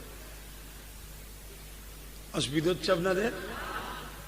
মুসাইলামাতুল কাযযাব বুঝছে না, সিদ্দিক আকবর বুঝাচ্ছে, তা আমরাও বুঝাচ্ছি। এমন ভুল পদক্ষেপ নেবেন না, ক্ষমতা 7 জীবনের মতো মিটে যাবে। আমরা বুঝাবো না, হ্যাঁ বুঝাবো। যেমন কেন্দ্র সরকার ওয়াকফ বিলের নামে, ওয়াকফ সংশোধনী বিলের নামে ইসলামের সম্পদকে হরণ করতে চাইছে, মসজিদ মাদ্রাসা ওয়াকফের জায়গা, খানকা ঈদগাহ জায়গাকে দখল করতে চাইছে। বুঝানো দরকার আছে না নাই? বুঝাচ্ছি আমরা, বিভিন্ন জায়গায় জনসভা করে বুঝাচ্ছি, পরিবর্তন হও, বিলকে প্রত্যাখ্যান করো। একটু হলেও পিছিয়েছে, পুরো পিছিয়ে যাও, নতুন করে এতে বিভ্রান্তি আর করতে যেও না। কেন বিষয়টা এমন, আমার ধর্মের বিষয়, তোমার ওই সিটকে সম্মান করি, তোমার পদকে সম্মান করি দেশের নাগরিক হিসাবে, কিন্তু তা বলে এটা নয় যে আমার ইসলামের বিরুদ্ধে লাগবে তোমাকে সম্মান জানাবো না। না না, ইসলাম সবার আগে। জোরে বলুন সুবহানাল্লাহ। ঠিক না বেঠিক? এবং আমার দেশের সংবিধান আমাকে রাইট দিয়েছে, তুমি সংবিধানের প্রধানের পদে বসে সংবিধান বিরোধী কাজ করবে, ওটাকেও মেনে নেওয়া যাবে না। যেমন ওনাকেও বলছি, তেমন রাজ্যকেও বলছি, বলা দরকার আছে না? না, আপনারা জানেন কি জানি না, রাজ্য কোরআনকে মাদ্রাসা থেকে পড়া তুলে দিয়েছে, জানেন আপনারা? হ্যাঁ দেখেন, কয়েকজন বলছে জানি। শুনে রাখো, ভুল আব্বাস সিদ্দিকীকে বুঝুনি। মাকে ভালোবাসতে হবে, বাপকে ভালোবাসতে হবে, স্ত্রীকে ভালোবাসতে হবে, সন্তানকে ভালোবাসতে হবে। ব্যবসা বাণিজ্য সবার সঙ্গে করা যায়, অমুসলিম হলেও করা যায়, কিন্তু যেদিন তোমার বাপ মা স্ত্রী সন্তান স্বামী যেই হোক কোরআনের বিরুদ্ধে যাবে, আল্লাহর বিরুদ্ধে যাবে, নবীর বিরুদ্ধে যাবে, সেদিন থেকে তার সাথে আর সম্পর্ক রাখা। জোরে বলো। কেন এই জায়গায় চুপ থাকলে ঈমান চলে যাবে। তাহলে কেন্দ্র সরকার যেমন মসজিদ মাদ্রাসাকে মিটাতে চাইছে, ওর বিরুদ্ধে চুপ থাকলেও ঈমান যাবে, ঠিক তেমনি রাজ্য সরকার কোরআনকে মাদ্রাসা থেকে তুলে দিয়েছে, এখানেও চুপ থাকলে ঈমান যাবে না থাকবে? একটু জোরে বলেন। তাই কেন্দ্রকেও বলছি ভুল শুধরে নাও, রাজ্যকেও বলছি আমার কোরআন যেখানে ছিল সেখানে থাকবে, মাথা মারতে যেওনি। ঠিক না বেঠিক? যদি রাজ্য তার ভুল বুঝে কোরআন কোরআনের জায়গায় থাকে, পাকামু করা বন্ধ করে দেয়, আব্বাস সিদ্দিকীর বলার আর কিছু থাকবে? আপনাদের বলার কিছু থাকবে? দুনিয়াদারি চলতে গেলে যার যাকে ভালো লাগলে থাকবে যা। ক্লিয়ার কথা? ঠিক বললাম না ভুল বললাম? কিন্তু তুমি ক্ষমতার জোরে, আমরাই ক্ষমতা দিচ্ছি, আমি না দিয়ে আমাদের লোকেরাই তো দিয়েছে রে বাবা, আমরাই ক্ষমতা দেবো, আর তুমি দিঘাতে মন্দির বানাবে 250 কোটি টাকা খরচ করে, আর আমার মাদ্রাসায় আমাদের টাকা দিয়ে চলবে, এখান থেকে কোরআন তুলছো কেন? তাহলে তুমি কোরআনকে মিটাতে নেমেছো। পৃথিবীর জুড়ে সমস্ত শাসকরাই যুগে যুগে এই ষড়যন্ত্র করে এসেছে, ইসলামকে মিটাও, কোরআনকে মিটাও, মাদ্রাসাকে মিটাও। আজকে সেই কাজ শুরু হয়েছে, রাজ্য সেন্টার প্রকাশ্য করছে, আর আমাদের সব মোল্লা মলি সাহেব আছে, ভয় দেখাচ্ছে, ওর হাত থেকে বাঁচতে গেলে এর কোলে উঠতে হবে। এই সুযোগে জানছি এরা তো আমি ছাড়া চলবে না, আস্তে আস্তে মিটাচ্ছে। শুনছেন না? শোনেন, আমরা মরা পছন্দ করব, সেন্টারের অত্যাচারের গুলি বুক পেতে খাওয়া পছন্দ করব, কিন্তু কেউ কোরআনকে মিটিয়ে দেবে, তার কোলে উঠে বেঁচে থাকা কখনো ইমানদাররা পছন্দ করবে না। ঠিক না বেঠিক? অতএব হুঁশিয়ারি করে দিলাম, সাবধান হয়ে যাও। তুমি যদি মনে করো এইটুখানি বাচ্চা ছেলে, আমার পিছনে পুলিশ আছে, ফোর্স আছে, ক্ষমতা আছে, সেন্টারও আমার পক্ষে, সব আমার পক্ষে, তুই আমাকে হুঁশিয়ারি দিচ্ছিস, আমি আবার বলছি, হুঁশিয়ারি দিয়ে বলছি, কোরআন নিয়ে খেলতে যাবে না, কোরআন নিয়ে খেলতে যাবে না, তাহলে তুমি তো ডুববে ডুববে, আমার রাজ্যটাও ডুবে যাবে। কারণ আল্লাহর মার যখন আসবে কেউ বাঁচাতে পারবে না। ঠিক না বেঠিক? কিন্তু আপনাদের ঘরে জিজ্ঞেস করি, আপনারা কোরআনের পক্ষে আগে না সরকারের পক্ষে? জোরে বলো। এতদিন কোরআনের বিরোধী করেনি, যে যাকে ছিলে ভাই আলাদা কথা, দুনিয়াদারি করতে গেলে কারোর সঙ্গে তো করতে হবে রে বাবা। ঠিক না বেঠিক? কিন্তু সে যখন কোরআনের বিরুদ্ধে দাঁড়াবে আর তার পক্ষে থাকা যাবে? আর সে যদি ভুলটা বুঝে চলে আসে, যার যেটা পছন্দ ভাই করবে যা, আমি ওলি এই ধর্ম সবাই কিছু বলতে আসবো না। ও বলার জায়গা আলাদা আছে, সেখানে আমি আমার পক্ষে বুঝাবো। কথা বুঝে আসছে না? নাই এখান থেকে বলবো না। এখান থেকে বললাম কেন, তুমি কোরআনের বিরুদ্ধে হাত তুলেছো, কি গো বলাটা অন্যায় হয়ে গেছে? এরপরেও যদি আমার কোনো ভাই একে যদি পছন্দ করে, রাজ্যকে, তার উচিত বুঝাতো নাকি? তার উচিত তার নেত্রীকে বুঝানো তো। কথা বলুন, সেটি মুসলমান হয়, বুঝাবে না? বুঝাবে না? যা আপনাদের জন্য মারপিট করলাম, লড়াই করলাম, দখল করলাম, সব করলাম, কেস খেলাম, মার্ডার হলাম, আপনি আমার কোরআনে হাত দিচ্ছেন কেন? এই দরকার তো বুঝানো। আমার ওই সকল বন্ধুদের বলবো, বুঝান না আপনারা গিয়ে যান। আমি বলছি ঝ্যাঁটাই গুমে কে মেরে তাড়াবে আপনাদের ঘরে? আপনাদের ঘরে গুরুত্ব দেয় না। যতদিন প্রয়োজন ছিল গুরুত্ব দিয়েছিল, আর প্রয়োজন নাই কেন? এখন ঘিরে ফেলেছে। শুনছেন তো নাকি? এরপরেও বলবো আপনি বুঝান না। যদি বুঝাবার পরে আপনার নেতা লিডার যদি ভুলকে শুধরে লাই, তাহলে আপনি আপনার টেলে থাকবে যান, আমি বলতে আসবো না, আপনারও খারাপ লাগবে না। কি গো, ঠিক না বেটি? কিন্তু তোমায় জিজ্ঞেস করি, তুমি কেমন মুসলমান? তুমি কেমন মুসলমান? তোমার নেতা কোরআনের বিরোধী হবে, তুমি তার পক্ষে থাকতে পারবে? যদি থাকে সে ইমানদার থাকবে না কাফের হবে? কাফের হয়ে যাবে। অতএব আগামী দিন কেউ যদি এর পক্ষে, এই অন্যায়ের কাজের পক্ষে যদি সাপোর্টও করে, আপনাদের ইমান বাঁচাবার স্বার্থে বলে যাচ্ছি, তার জানাজা পড়বেন না। শুনছেন তো নাকি? পৃথিবীর সব মুফতি মৌলানাকে চ্যালেঞ্জ দিচ্ছি, আসো আমার এই কথাকে কে কেটে দেবে, চলে আসো, চলো। এখানে কোরআনের ব্যাপার চলছে, এখানে দ্বীনের ব্যাপার চলছে, এখানে হালুয়া রুটির ব্যাপার নয় যে আমার দাওয়াত বেড়ে গেছে, ওর দাওয়াত কমে গেছে, না, এটা কোরআনের মামলা চলছে। ঠিক না? ঠিক গো। ঠিক তেমনি যেমন কেন্দ্রকে সাপোর্ট করতে আমরা কোনোদিন চাই না। কেন? আমরা জানি সে ইসলামের দুশমন। ঠিক না? ঠিক। কিন্তু তোমাকে ভালো মনে করে নিরীহ মুসলমান গুলো সাপোর্ট করলো, তুমি আজকে আসল রূপ দেখাচ্ছ কেন? আসল রূপ বেরোচ্ছে এবারে। তাকে খুশি করতে চাইছো, কেন্দ্রে যাকে খুশি করতে চাইছে, তুমিও তাকে খুশি করতে চাইছো না? কেউ বলেছিল না 100 বছর পর ভারতকে ইসলাম মুক্ত করব? শুনেছেন না শুনেননি? আরে শুনেছেন না শুনেননি? কেন্দ্রের কোন একজন বক্তব্য দিদিতে বলেছিল না যে ভারতকে ইসলাম মুক্ত করব? শুনেছেন না শুনেননি? তাহলে উভয়ের লক্ষ্য এক না আলাদা? আহা, অথচ আমার নবী পাক কতটা কষ্ট করেছে এই কোরআনের জন্য। আমার নবী যখন তায়েফের জমিনে কোরআন প্রচার করতে গেছে, আল্লাহর বাণী যখন প্রচার করতে গেছে, তায়েফের মানুষেরা আমার নবী পাককে কত মেরেছে। আল্লাহ নবী রক্তাক্ত হয়ে তায়েফের জমিনে অজ্ঞান ও চৈতন্য হয়ে পড়ে গেছে। তায়েফের মানুষেরা আমার নবী পাকের এসে নাকে হাত দিয়ে দেখছে মুহাম্মদ বেঁচে আছে না মরে গেছে। আমার নবী পাককে তারা মরা মনে করে তার উপরে আবার 2-4 লাঠি মেরে দিয়ে তারা চলে গেছে।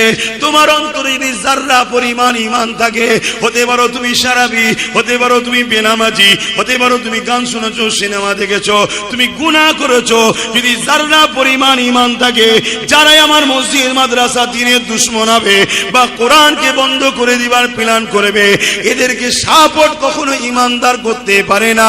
আর সাপোর্ট যদি করে, তার মধ্যে ঈমান কখনো থাকতে পারে না। কেননা মান আহাব্বা লিল্লাহ ওয়া আবগাদা লিল্লাহ ওয়া আতা লিল্লাহ ওয়া মানা লিল্লাহ ফাকাদ ইসতাকমালাল ঈমান। আল্লাহ নবী জানিয়ে দিলেন, ভালোবাসা আল্লাহর জন্য, দুশমনি আল্লাহর জন্য, আত্মীয়তা আল্লাহর জন্য, বিচ্ছেদ আল্লাহর জন্য। এ যুবকেরা, বাপেরা, মায়েরা, বোনেরা, নিঃশ্বাস টানতে হবে আল্লাহর জন্য, নিঃশ্বাস ছাড়তে হবে আল্লাহর জন্য। তুমি যদি মনে করো আমাকে মাসে মাসে 500,000 দিচ্ছে বা 3,000 টাকা ইমামকে দিচ্ছে, মনে রাখবে আল্লাহ এমন বিমার দেবে, তোমার ঘরকে উজাড় করে দেবে, জমি জায়গা বিক্রি করে তোমার বিমারের ট্রিটমেন্ট করতে করতে সব শেষ হয়ে যাবে, কিন্তু তোমার বিমারকে থেকে বাঁচতে পারবে না। তুমি যদি মনে করো ওর হাত থেকে বাঁচার জন্য এর কোলে উঠা দরকার, আল্লাহর কোরআনটা শুনে রেখে দাও।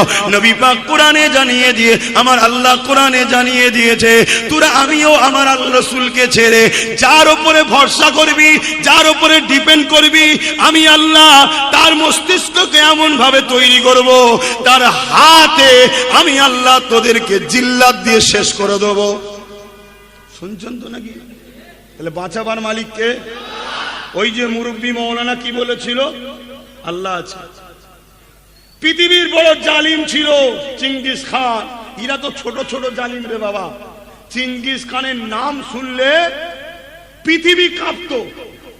যে যে এলাকাগুলো ঢুকতো, পরে যদি কেউ আসে, ওই এলাকায় ঘর বাড়ি ছিল, গাছপালা কিছু ছিল, কেউ জানতো না, সব পুড়িয়ে দিত। ছোট্ট ছোট্ট বাচ্চাগুলোকে পর্যন্ত ধরে আগুনে ফেলে দিত, জীব জন্তু কিচ্ছু বাদ দিত না। এত বড় জালিম ছিল চেঙ্গিস খান। তার মুখের সামনে দাঁড়িয়ে অলরেডি অনেক উলামা কতল হয়ে গেছে। মৌলানা সাহেব কি বলছে? আল্লাহ আছে, আমাকে তোর দলে লেলে এটা বলে নে। শুনছেন তো? আল্লাহ বাঁচিয়েছে না বাঁচিয়ে? বাঁচাবার মালিক তো আল্লাহ। তুমি আল্লাহর উপর ভরসা করছো না কেন? তোমার ভালো লাগে কাউকে নিয়ে থাকো আলাদা কথা, কিন্তু ভরসা করো না। ভরসা আল্লাহর উপরে রাখো। এটা কি আমাদের ইমানি দায়িত্ব নয়?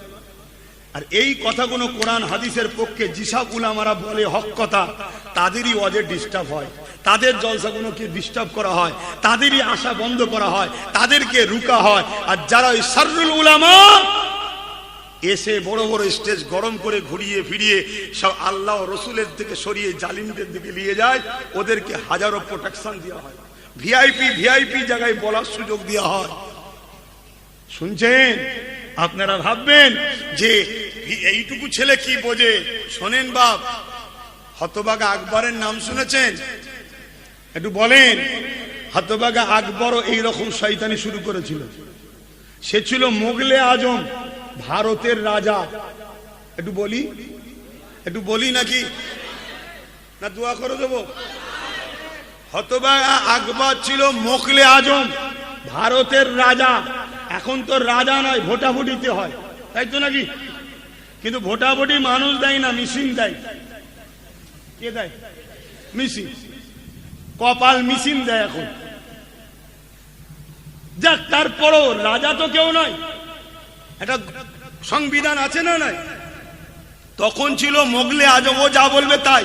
ও যদি রাত্রিরে উঠে বলে এখন দিন 12টা বাজে দুপুর, বলতে হবে যে জাহাপানা দুপুর 12টা। যদি বলে না জাহাপানা রাত 12টায় কতল করো। এরকম ছিল। তোরা খামখেয়ালি পাগল। জালিম ছিল, জালিম। ক্ষমতার জোরে প্রত্যেকটা সিঁড়িতে সিঁড়িতে মেয়ে দাঁড় করিয়ে রাখতো। কথা বুঝে আসছে? ক্ষমতার জোরে। আর কি বলবো, সব কথা দিচ্ছি না। নোংরা সব কাজ কারবার করে বেড়াতো আকবর। এত বড় জালিম ছিল। সে দিনে ইলাহি লিখলো কোরআনকে ব্যান্ড করার জন্য, কোরআনকে মিটাবার জন্য। কি লিখলো? দিনে ইলাহি। আচ্ছা বলুন তো, আকবর দিনে ইলাহি লিখতে পারবে? তাহলে কারা লিখেছিল বলবেন তো? আলেমরা। আলেমরা। আলেমরা এমনি এমনি লিখবে? আকবর প্রচুর টাকা দিয়ে ভালো ভালো স্কলার ব্রেনকে কিনেছে মৌলানা ঘরে। বহুত টাকা দিয়েছে। আর তারা টাকার জন্য ওই শাররুল উলামা বিক্রি হয়ে গেল। তাদের দ্বারা লেখা শুরু হলো।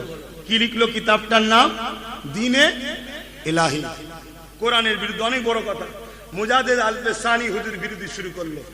মুজাদ্দেদ আল পেসানি হুজুরের বয়স তখন অনেক, মুরব্বী হয়ে গেছে, বিরোধী শুরু করেছে, চরম বিরোধী। আকবর হাজারো চেষ্টা করলো মুজাদ্দেদ আল পেসানিকে রুকার, পাচ্ছে না। আর দিনে ইলাহি সাকসেসফুল হচ্ছে না। কেন? সরল প্রাণ মানুষ, ভয় হয়তো বলবে হ্যাঁ আকবর তুমি ঠিক, কিন্তু দিল বলছে তুই শয়তান। ঠিক না বেঠিক? আজকে হয়তো কোনো মানুষকে আমি দেখছিলাম, ছোট ছোট এরকম বাচ্চাদের ঘরে একদল জালিম ধরে মারছে। তখন একটা বাচ্চা বলে উঠেছে আল্লাহ। আপনারা ভিডিওতে দেখেছেন ফেসবুকে। তখন আরো মারছে। আল্লাহ বলছিস? বল জয় শ্রীরাম বল। এই যেটা বলছে সেটা বলছে। সে হয়তো ভয়েতে বলছে জয় শ্রীরাম। সেই বাচ্চাটা কি বেঈমান হয়ে যাবে? তার দিলে আল্লাহ আছে। ধরুন আমি কোনো মুসলিমকে ধরে বললাম আল্লাহ আকবার বল, সে যদি বলে আল্লাহ আকবার, মুসলমান হয়ে যাবে? না না না না, দিল থেকে মানতে হবে। কিন্তু এই জুলুম করার জন্য ইসলাম আমাকে কি বলছে? আমি ইসলাম থেকে বেরিয়ে গেছি। কারোর উপরে জুলুম করা ইসলামে ইজাজত নাই। অন্য ধর্মে কি আছে আমি জানি না, কিন্তু সমাজে কি দেখছি, ইসলামের লোককে জুলুম করে জোর করা হচ্ছে, তাই তো নাকি? তো ভাইয়ের আমার, তা আকবর অর্থ দিয়ে কিনে কিতাব লিখিয়েছে, মুজাহিদ আল-পেশানি বিরোধী করছে। মুজাহিদ আল-পেশানি বিরুদ্ধে বড় বড় মুফতি মৌলানা যখন আকবর লাগিয়ে দিল, সবাই চিৎকার করছে, আরে ওনার ব্রেন ট্রেন বয়স হয়ে গেছে, খারাপ হয়ে গেছে। শুনছেন না শোনেন?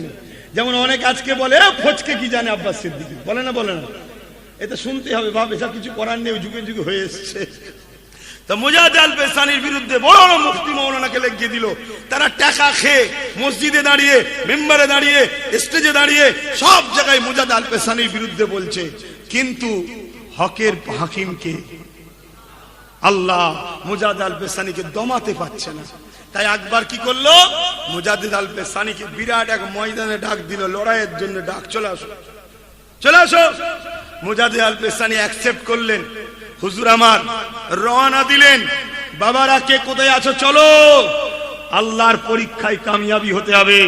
আল্লাহ পরীক্ষা লিয়া শুরু করেছে, আল্লাহ চাইলে আকবরকে মেরে দিতে পারে, কিন্তু আল্লাহ আমাদের পরীক্ষা নিচ্ছে, আমরা কি করি দেখি, চলো শাহাদাতের সুযোগ এসেছে, যদি আকবরের অস্ত্রে আমরা দুর্গন্ধিত হয়ে যাই, হাসতে হাসতে আল্লাহর জান্নাতে চলে যাব, জোরে বলুন সুবহানাল্লাহ। মুজাহিদ আল-পেশানি ময়দানে গেলেন, আকবরও ময়দানে এলো। আকবরের দিকে মিলিটারি, আকবরের দিকে ফোর্স, আকবরের দিকে সৈন্য সামন্তর হাজারো লাখো, তার দিকে মুজাহিদ আল-পেশানি গিয়ে দেখছে আমার দিকে মাত্র গুটি কতক আলেম উলামা। শুনছেন, সব আকবরের ভয় পালিয়েছে, হয়তো ওদের দিলে আছে কিন্তু ভয়ে পালিয়েছে। শুনছেন না শোনেন না? আর মুজাহিদ আল-পেশানি দেখলে আমার দিকে অল্প, মুজাহিদ আল-পেশানি হাত তুলেছে, কার কাছে?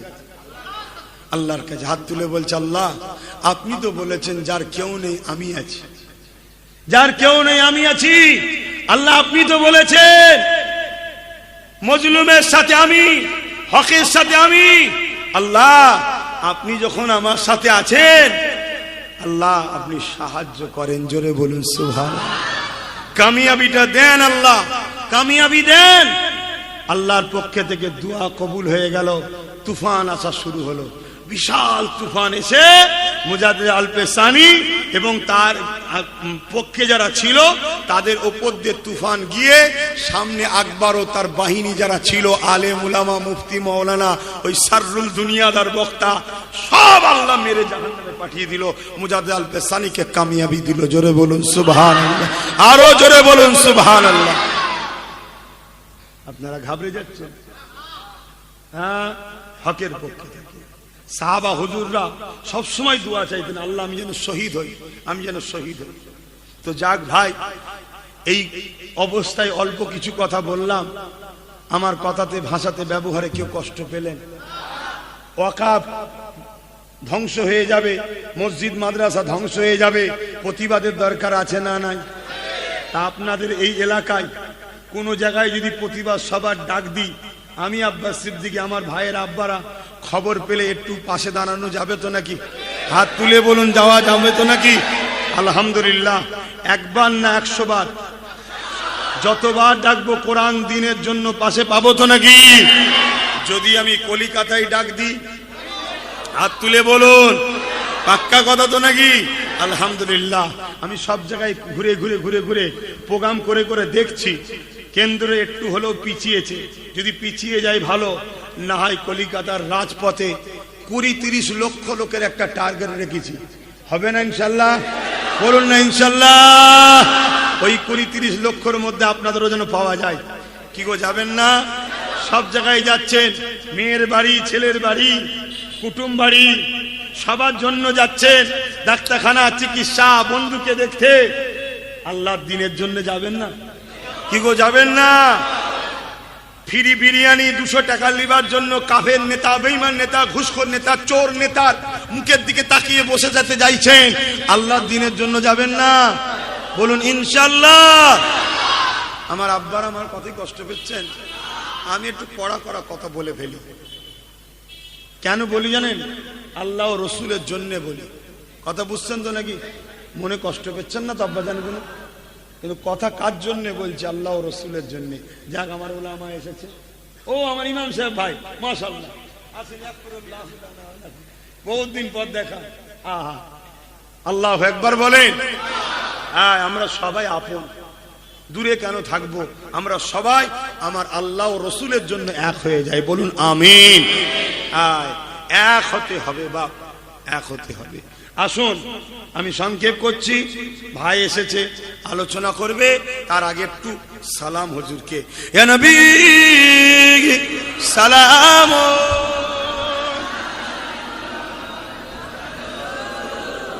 তুলে নিচ্ছি, আমি তুলে নিচ্ছি।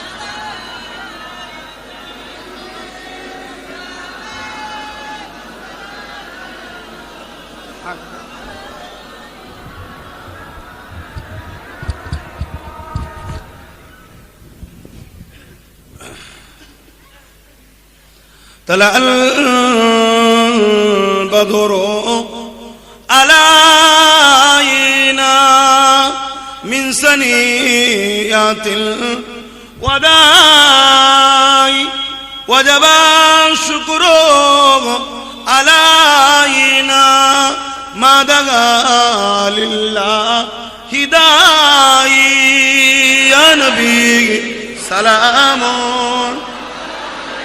يا رسول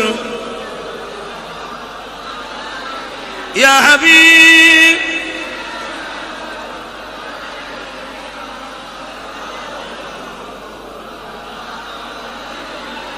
কঠিন হাসরের দিনে কি আছে মোদের কপালে? গুনাহগার উম্মাত আপনার লইবেন সঙ্গে মাহশরে। ইয়া নবী সালাম ইয়া রাসূল ইয়া হাবিব সালাওয়াতুল্লাহ। সকলে গায়ে গায়ে বসুন। বলা গান হাসানাত জামিউ সালিহিন। কে ওটা?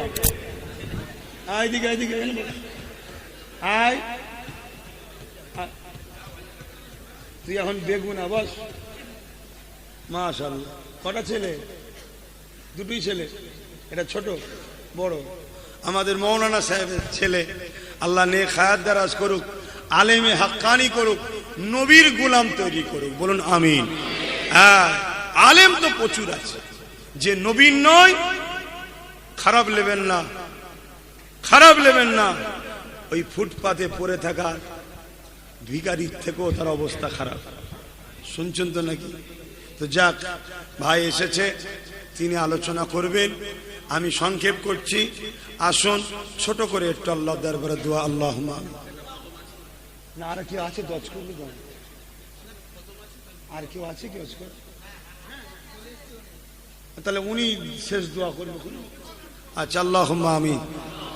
আয় আল্লাহ, হাবিবের খাতির রহমত করে, দয়া করে, মেহেরবানি করে আল্লাহ, আল্লাহ আপনি আমাদের জীবনের গুনাহ খাতা মাফ করে দিন। আল্লাহ আমাদেরকে নামাজি, মুত্তাকি, পরেজগার বানিয়ে দিন। আল্লাহ আপনার পাগল, আপনার হাবিবের পাগল বানিয়ে দিন। আল্লাহ আল্লাহ আপনি সাইয়ুন কাদির। আল্লাহ আল্লাহ আমি তো ভেবেছিলাম কথা বলতেই পারবো না, কিন্তু আপনি দেখতে দেখতে 2 ঘন্টা বলিয়ে নিলেন। খোদা আল্লাহ, আপনি কি না পারেন, আপনি কি না পারেন।